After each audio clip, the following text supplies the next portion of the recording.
नमस्कार दोस्तों, आज की हमारी कहानी है एक पॉलिश वाले की।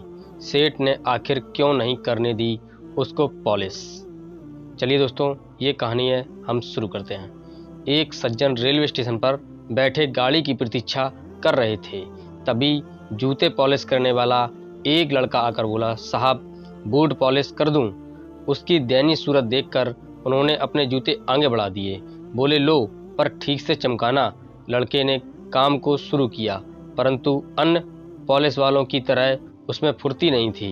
वे बोले, कैसे ढीले ढीले काम करते हो, जल्दी जल्दी हाथ चलाओ। वह लड़का मौन रहा। इतने में दूसरा लड़का आया।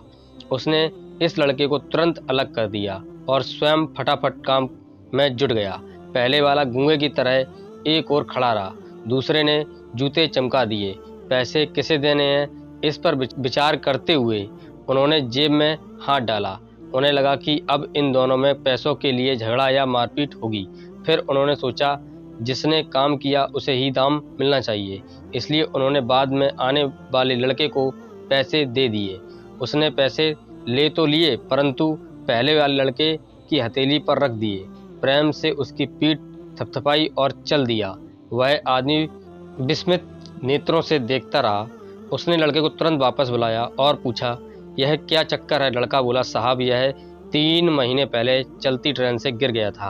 हाथ पैर में बहुत चोटें आई थीं। ईश्वर की कृपा से बेचारा बच गया, नहीं तो इसकी वृद्ध माँ और बहनों का क्या होता। बहुत स्वाभिमानी है, भीख नहीं मांग सकता। फिर थोड़ा रुककर वह बोला, साहब यहाँ जूते पॉलिश करने वालों का हमारा समूह है और उसमें एक देवता जैसे हम सबके प्यारे चाचा जी हैं, जिन्हें सब सत्संगी चाचा कहकर पुकारते हैं। वे सत्संग में जाते हैं और हमें भी सत्संग की बातें बताते रहते हैं। उन्होंने ही ये सुझाव रखा है कि साथियों, अब यह पहले की तरह स्फूर्ति से काम नहीं कर सकता तो क्या हुआ।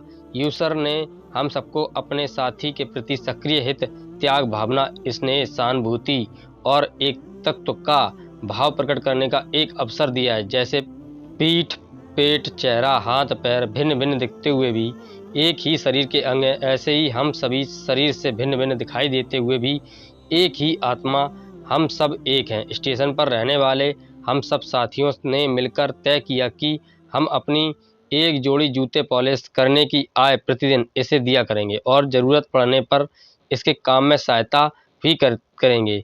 जूते पॉलिश करने वालों के दल में आपसी प्रेम, सहयोग, एकता तथा मानवता की ऐसी ऊंचाई देखकर वे सज्जन चकित रह गए और खुशी से उसकी पीठ थपथपाई और सोचने लगे, शायद इंसानियत अभी तक जिंदा है।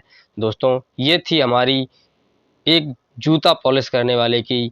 दोस्तों, ये कहानी आपको कैसी लगी? अच्छी लगी हो तो एक लाइक कर देना, चैनल को सब्सक्राइब करना बिल्कुल मत भूलना और मिलते हैं ऐसी रोचक और धमाकेदार कहानी को लेकर अगली कड़ी में। तब तक के लिए नमस्कार, जय हिंद, वंदे मातरम।